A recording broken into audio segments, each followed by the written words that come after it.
Welcome to our Sunday morning meditation service. I was brought up in the Methodist church, and I would go to 2 Sunday services in Sunday school. I don't know why my mom did that. It was really weird, but I think that was the time their relationship really was very warm at that time while we were gone. So all I can figure, because they never went to the church. And prayer was talked about, but meditation was never mentioned. And I don't see how you cannot talk about the food that connects you to the Holy Spirit more than meditation. So all those years I saw people that were very judgmental, and they didn't like us because our last name was Big Tree, and my dad was a Mohawk Indian, and so I didn't know prejudice. All I knew, they weren't friendly. They never invited us to play with their kids or anything. And there we were for 4 hours at that church every Sunday. And we were on television and radio growing up, so we had a very busy life, and we could have slept in. That would have been nice. But whatever, I know everybody, you've got a story, and everybody's had their life. And so that made me, Jack and I were walking down Broadway, and we were handed a book about Edgar Cayce. We both read that book. I think it was There is a River or Many Mansions. It changed our life. We sought out the ARE, which is the Association for Research and Enlightenment, and walked up these stairs, and the oldest people on the planet were in this little place down in the village, well, maybe 30th Street in New York City. But they were so loving and so receptive to us, and everything was meditation. You know, meditation groups and dream interpretation, and Jack became really good at dream interpretation. But that's what changed our life, is when you sit and you go into the silence, the food that comes into you, the revelations, it's the key to life is meditation. So that's why Jack and I, have a meditation service, and always will have. And dream interpretation, now I wish we could bring that back again, because your dreams are telling you amazing things about what you need to do in your life, and that did change our life. So we're going to do a call and response. I'm going to call, and I hope you respond.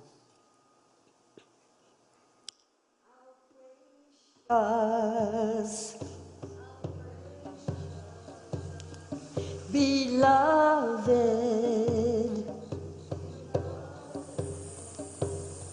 your presence within me, how beautiful your song in my soul, how joyous,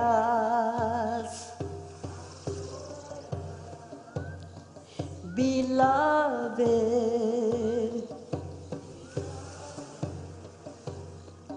your presence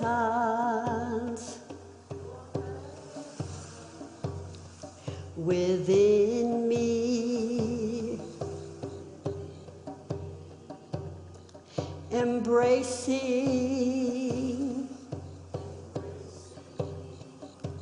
all others in my soul,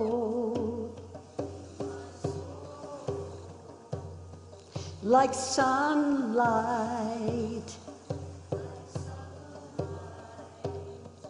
and rainfall, expanding,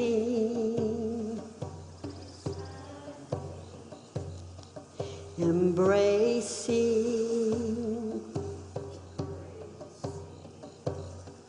how gracious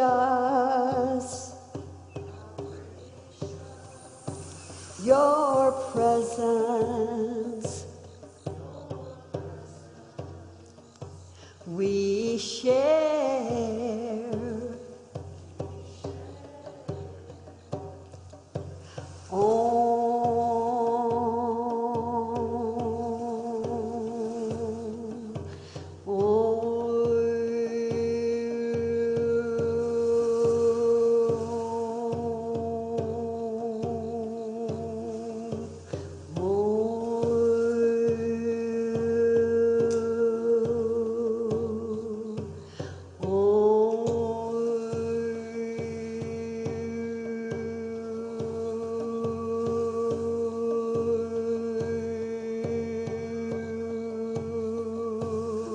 How gracious,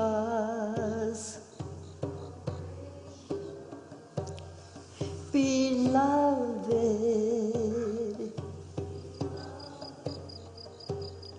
your presence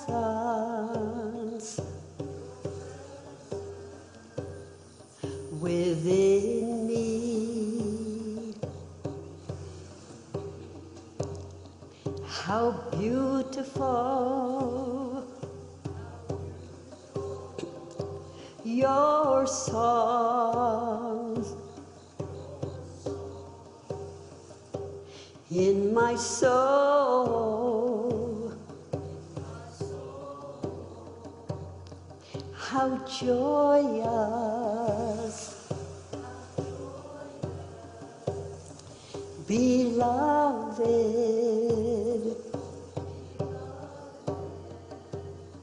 your presence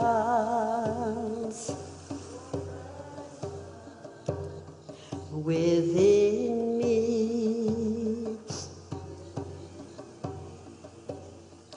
embracing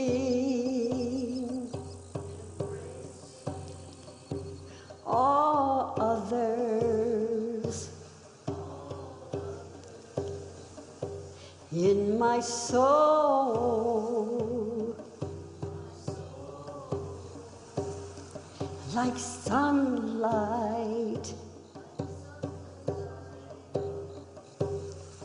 and rainfall,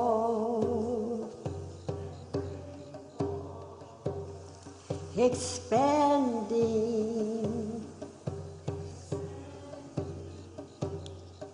embracing.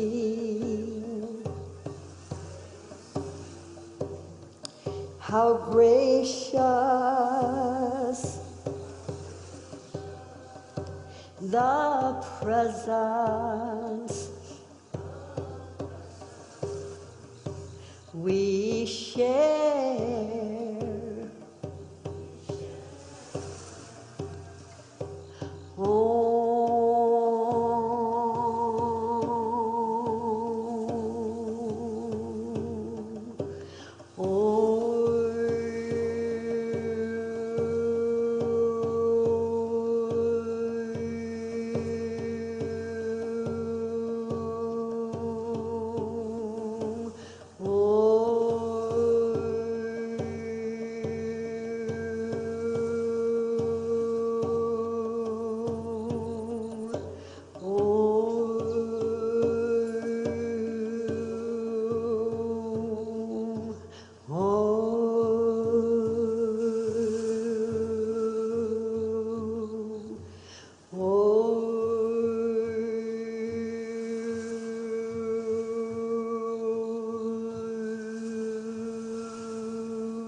Good morning, everyone. That sounds kind of loud. Take the volume down a little bit, please.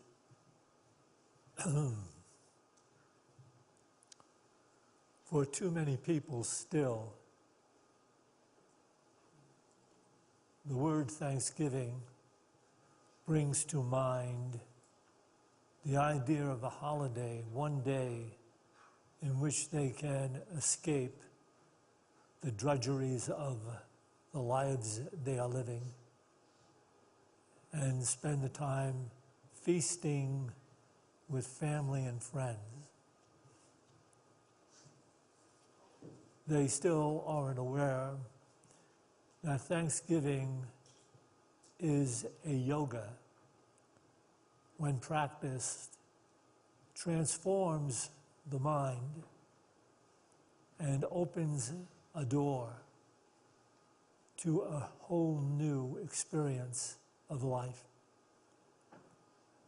That experience of life, many people have tried to enter with alcohol and drugs and so many negative things,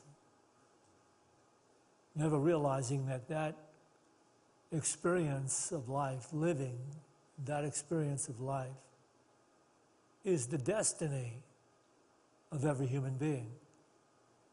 That door that you pass through is the divine life door that exists within each and every one of us. And so, at some point in our process of living, we may become so depressed with the conditions and circumstances projected from our minds, depressed from the outpicturing of a sin-sick world, a world of suffering, conflict, and sorrow, we may decide there might be another way. And so we might pursue the idea that we cast away a long time ago, that there really does exist a creator. And then at some point in that process of seeking, we may discover that this creator is actually, as he or she is defined, omnipresent, everywhere present, everywhere available. And that's the beginning of the spiritual journey. And then we seek to find our way into the consciousness divine that we were born to live in and share in.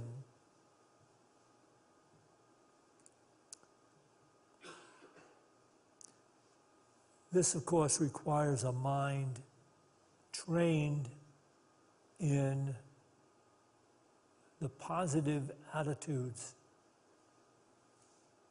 You could even say the spiritual attitudes, attitudes like gratitude, forgiveness, peace. But a mind trained in the attitude of gratitude will come to understand its own divinity, will come to understand the life truly worth living that was hidden in the morass of limited thinking, fear, and consternation of the first level of awareness that we were born into and raised into, that came to us in the form of body consciousness with the illusionary definition that this body self, as its own mind, is separate from all other minds, separate from all the limited conditions and circumstances it sees around it. We grew up in this. We're educated in this false definition of life. But now, since we probably have sought this path toward truth, or awakening, you might say, we can begin to understand the words of the masters down through the ages, the words of the modern day masters. And such words can be realized in the book, The Door to Everything, written by Master Ruby Grady. So can we have this first PowerPoint, please? The Door to Everything on page 108, paragraph 3. And of course, all of this in that particular book, God speaks in the first person, present. I am God who requires understanding, and your search for reunification with me is an individual responsibility. Each must learn for himself how to live upward, as it were, through thought into the realm of feeling, and then into the realm of being. Can we take this back again, please?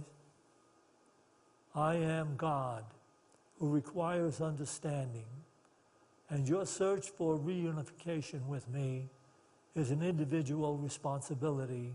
Each must learn for himself how to live upward, as it were, through thought into the realm of feeling, and then into the realm of being.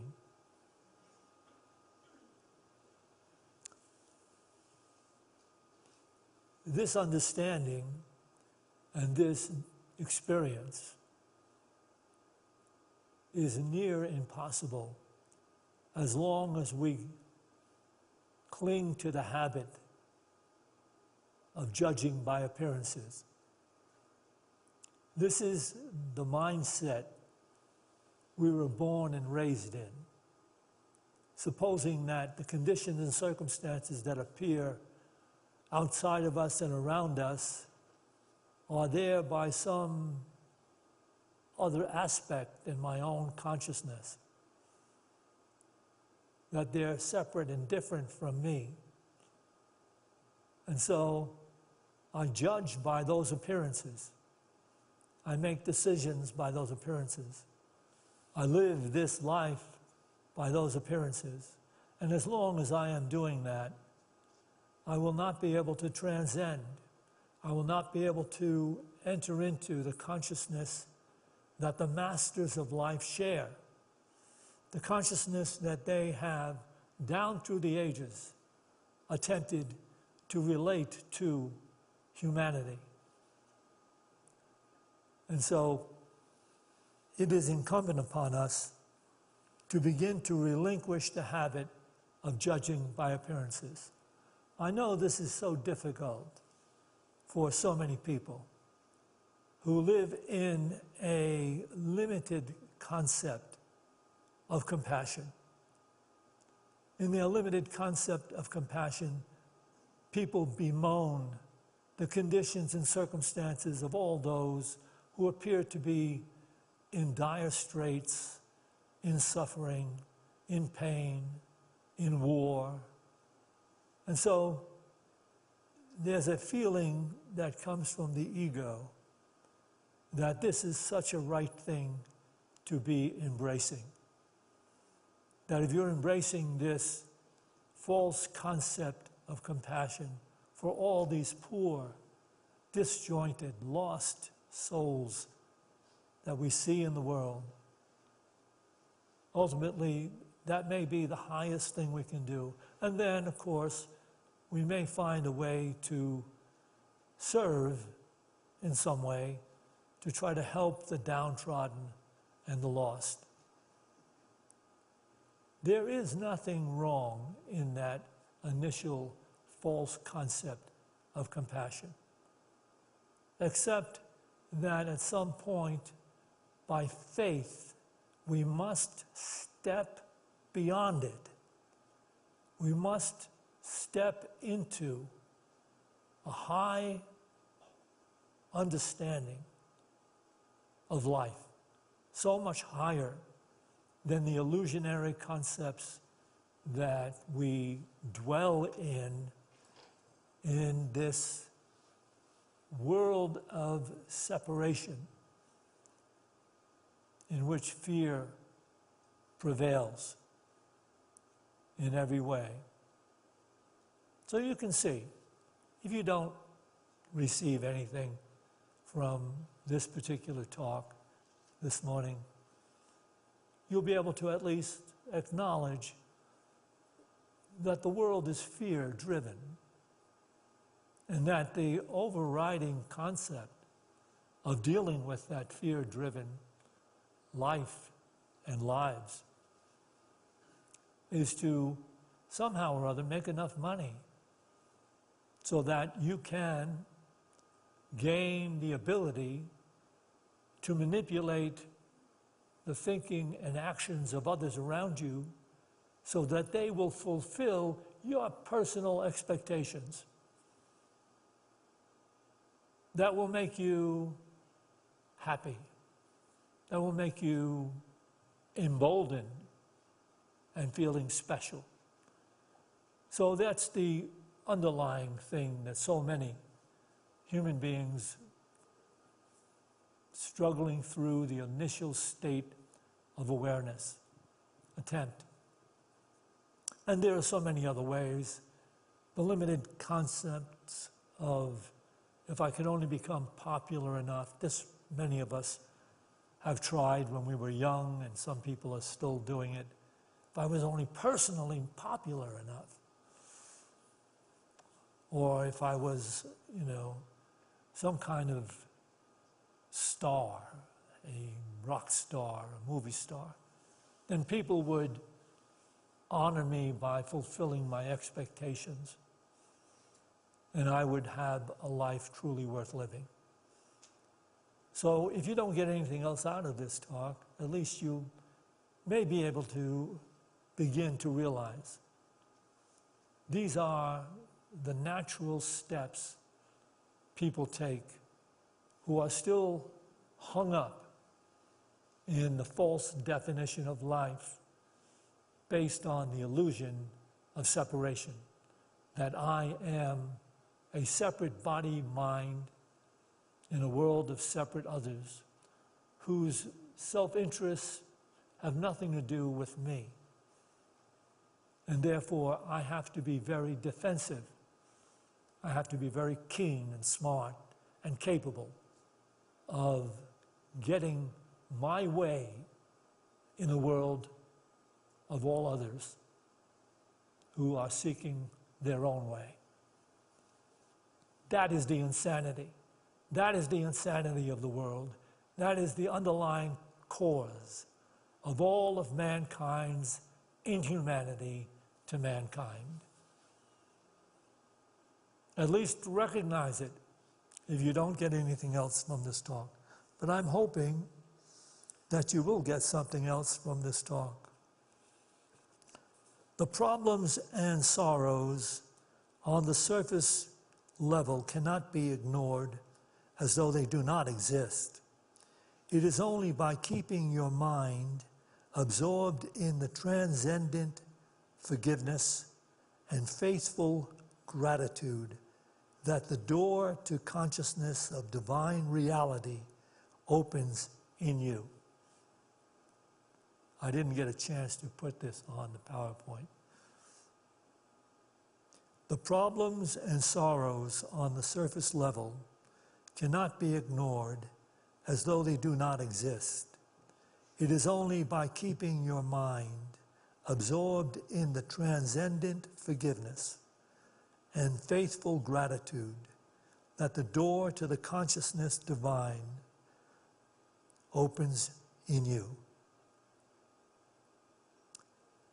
This illustration I'm going to share in relationship to this may bolster your faith to step into the spiritual work, which is what it is. There's required of anyone seeking to transcend the illusions of the world to take to task his or her own consciousness by doing spiritual practices that reopen and realign the thinking with a higher reality that we rejected because long ago we said there can't be any God. Look at the world, everything that's going wrong and terrible in the world. Could God have created all of this? No, it didn't happen that way. But we must eventually rise into this higher consciousness that gave us free will to open our own consciousness to the higher ideals of living, and by pursuing them and sharing them, ultimately seeing how they heal all life. But this illustration I'm about to give is, you might call it a bottom drawer illustration. You know, over the years, in ministerial school, they tell you you've got to, you know, when you're giving talks, you have to have at least an occasional illustration that helps people understand these abstract concepts. And so ministers collect illustrations as they go on in their ministry, and I've been collecting illustrations, but in school they tell you to kind of categorize them. You know, you have your really bright, light, mind-opening illustrations that can be considered top drawer. Then you have those that are possibly good enough, but they're mediocre in respect. You can honestly sense that they're mediocre in their ability to reach, and that would be middle drawer. And there are those that you probably have to think about rejecting. They're not the greatest illustrations, but when you're stuck, maybe you have to reach into the bottom drawer for an illustration. And this illustration I'm about to share with you is from my bottom drawer.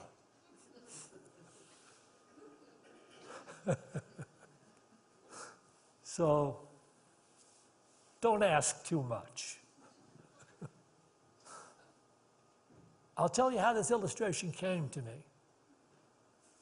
When I lived back in New York City, and I'm talking decades ago, and I roomed with a couple of guys who were aspiring actors, and I myself was an aspiring actor and writer. We would, on occasion, go down to 42nd Street in New York City, when at that time 42nd Street was the armpit of New York City. It wasn't anything like it is today. They completely upscaled it with Broadway theaters and all of the interesting things that tourists would go and see. But back then, it was a hangout for all of the underbellied human beings of life. It was the dope pushers and the prostitutes and the drunks and the druggers, and that's where they literally hung out. That was it, 42nd Street in New York City. And there were some theaters there, really broken down theaters that somebody was making a small buck from, because to get into that theater, some of those theaters on occasion, was only 25 cents. And a lot of the underbellied human beings who hung out in 42nd Street would go into the theater when it got cold at night. And the theater was open till about, 4 in the morning, 3 in the morning. I don't know when. I was never in there at that time. But they would show the oldest, most forgotten about movies you could ever imagine. Just grainy, old, black and white movies.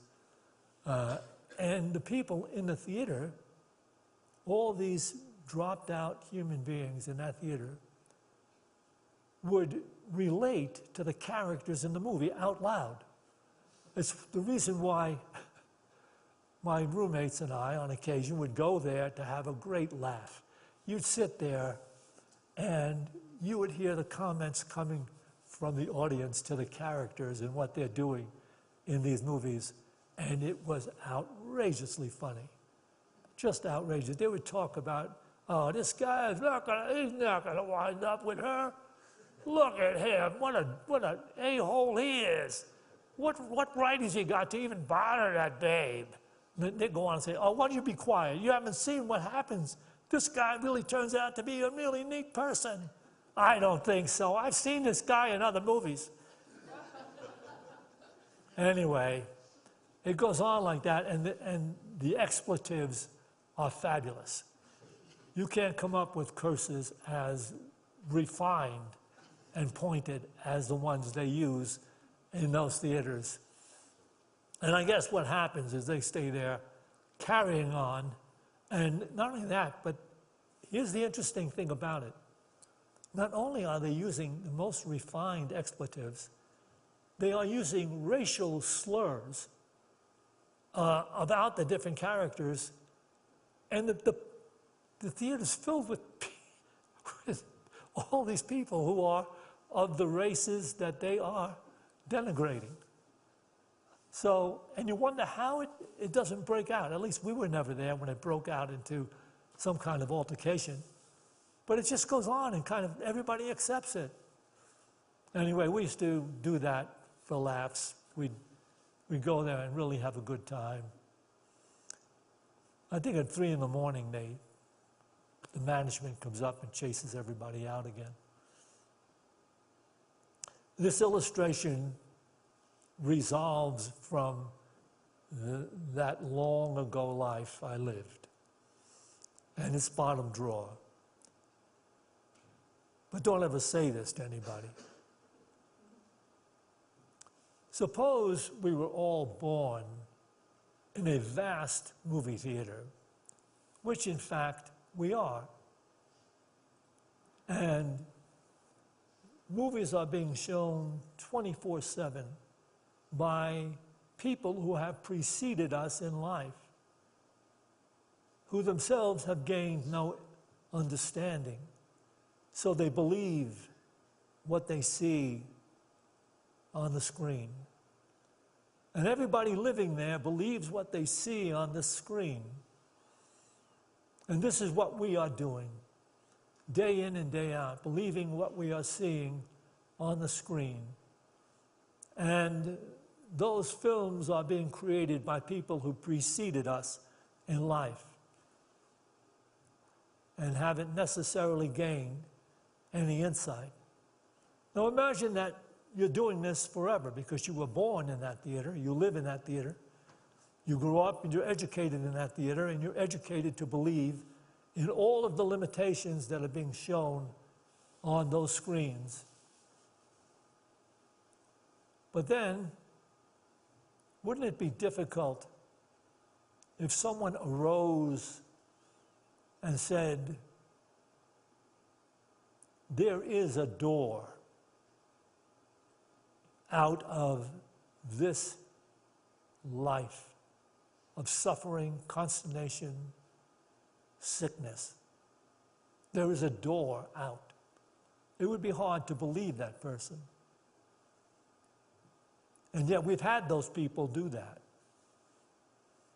And on occasions we've had to crucify them because instead of taking their wisdom into our consciousness and applying it, attempting it, stepping incrementally on faith toward the truths being shared, we were bothered too much, and so we crucified them.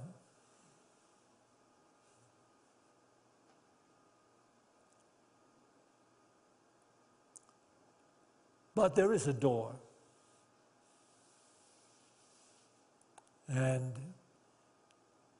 each and every human being has that door within his own consciousness, her own consciousness. But it remains shut tight As long as we're judging by appearances and believe so totally in the world we have been born, raised, and educated in, as long as we're doing that, that door will remain shut. But suppose at the back of that theater, there's that door.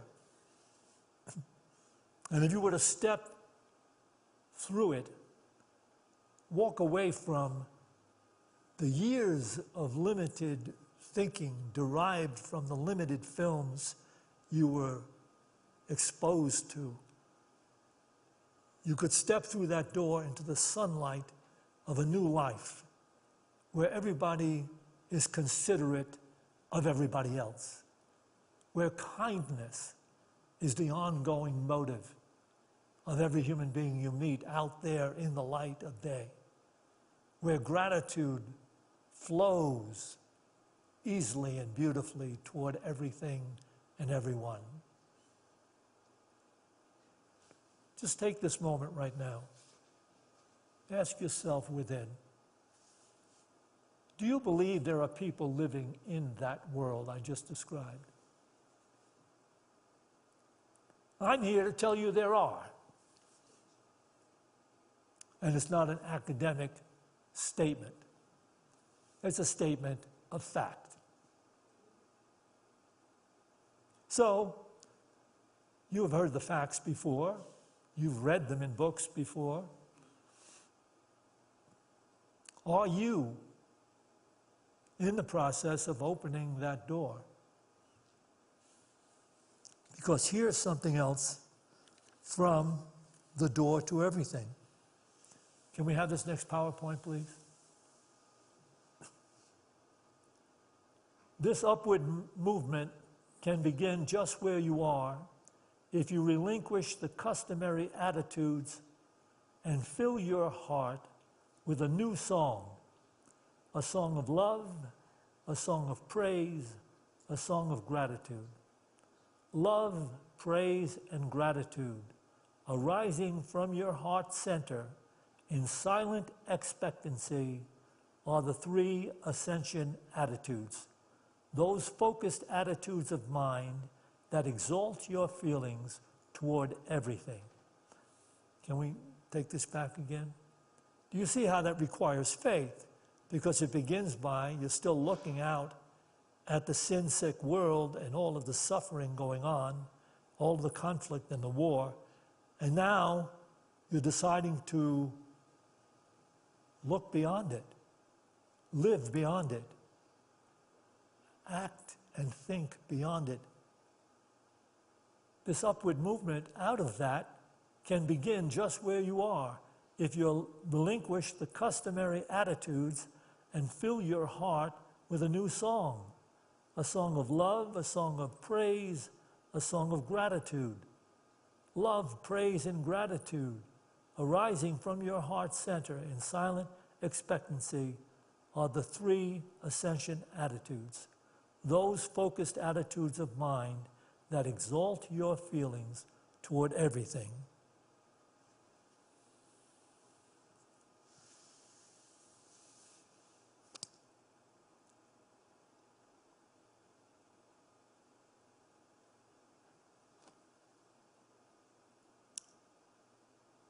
This is the universal truth of how consciousness is transformed. There are other spiritual practices. Meditation is certainly also mentioned in the door to everything. And it all comes down to the willingness, the courage, the determination to deny the visions of your ego, deny the necessity to be right and having been right your whole life about judgments that you have made, so that there are always those who are in need of being condemned, ostracized, rejected. That whole life that you lived that made you feel superior in such a limited manner. Can you give it up in the recognition that your mind listened to it? If you don't, get anything else from this talk. Take this home. Are you capable of saying within yourself seriously, my mind has been mistaken. It has been in error. It has related a world that is limited and fear-based. I can step out and beyond the thinking of this world. And that is my calling. So we'll take a few minutes for meditation together. Begin by taking a couple of deep breaths.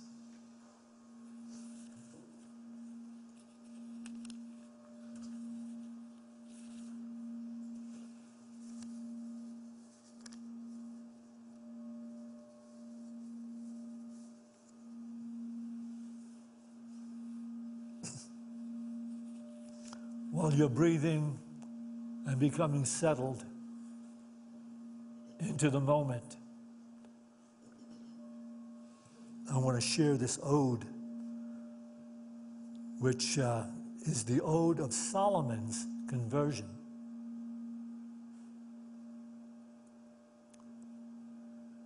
This ode was brought to present-day language by this minister. I was crowned by God. My crown is light. I received the face and the fashion of a new person, and the thought of truth led me on.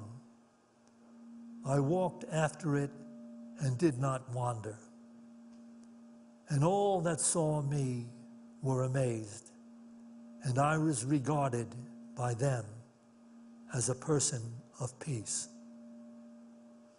And he who knew and brought me up is the Most High in all his perfection.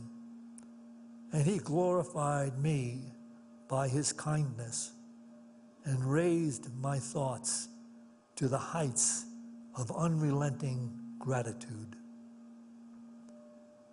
And from thence he gave me the way of his precepts, opening the inner door of my mind. Thereafter, nothing appeared closed to me, because I opened the door of everything.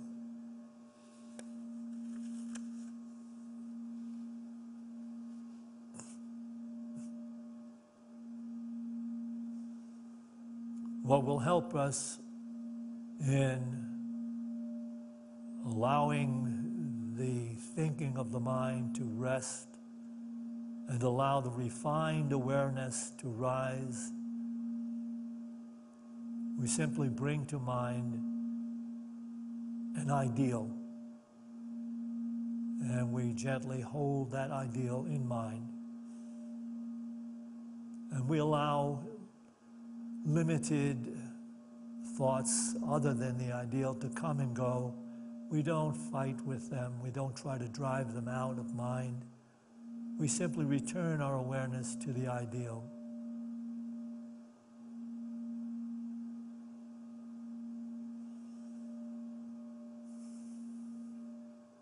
There is only one reality.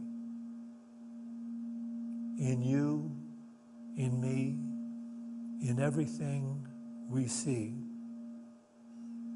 there is only one reality. Only one that has been ignored, forgotten, and lost. there is only God.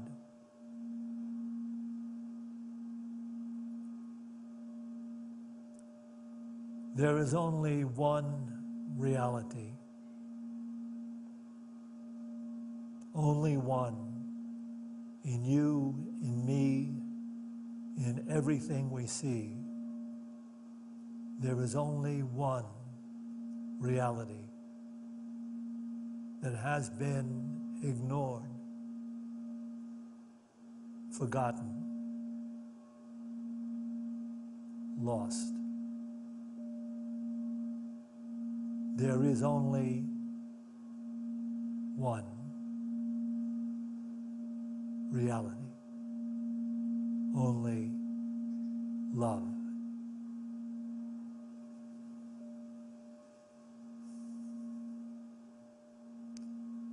There is only one reality in you, in me, in everything we see.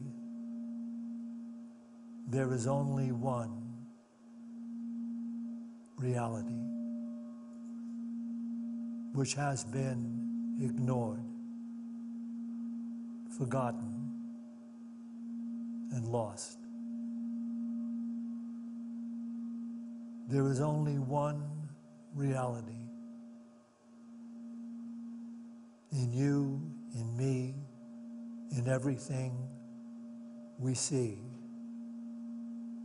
calling us to awaken in gratitude and love.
as we go forth from this meditation to those places we occupy in time and space, let us go forth with a greater determination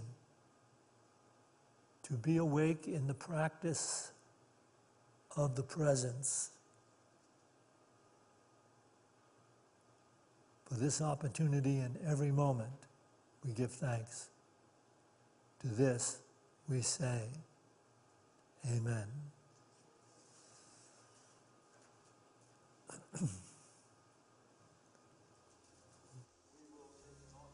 For unity now. And while we're preparing to do that, I'd like to speak to all of you that are watching this on screen. You're tuning in because you're seeking these refined truths that we share in Unity of Boulder. You could do yourself no greater benefit than to seek to support these truths by supporting Unity of Boulder. And you can do this anytime by calling the office and signing up to be a recurring giver. You don't have to give a lot, just what you can afford to support this work, Unity of Boulder. And everyone here, we'd like to say thank you to all of you, wherever you are, for your recurring gifts, if you are a recurring giver. It helps us try to understand how much we have and how to focus our spending on the most needed things. And everyone here can bring into his or her hands the gift you'd like to make to Unity of Boulder today. And let's bless this gift with this offering prayer. Divine love through me blesses and multiplies all that I have, all that I give, and all that I receive, because I give. And so it is. I am thankful for each breath I take. Is a miracle of life. I am thankful for each breath I take. Is a miracle of life. I am thankful for each breath I take. Is a miracle of life. I am thankful for each breath I take. Is a miracle of life.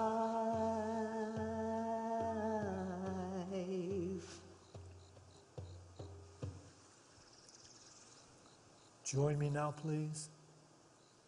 We dedicate this tithe to the will and the work of the Spirit of truth, the Spirit available to each of us, the Spirit that joins all of us. We dedicate this tithe to the victory of the Spirit of truth. Amen. As always, we will have our discussion group in the bookstore. Through these doors to your left into the bookstore, there's a room off of the main bookstore, which the chairs are circled. And you're invited to join us there. If you have anything you want to discuss about today's talk or about unity or spiritual principles or life in general, we talk about anything and everything. So you're welcome to join us for that discussion, which is taking place right after this service in the bookstore. There's also refreshments in Fellowship Hall, tea and cookies, etc., if you want to stop in there. So we have our Thanksgiving singing service. which is next at 11 o'clock. If you want to really get the feeling of Thanksgiving, stick around for that service. You can have tea or have discussion or just visit our gift shop, but stay around for 11 o'clock because it's going to lift you so high. This next service at 11 o'clock is our full-flown Thanksgiving service. So I hope to see you all there. Everyone, have a beautiful day.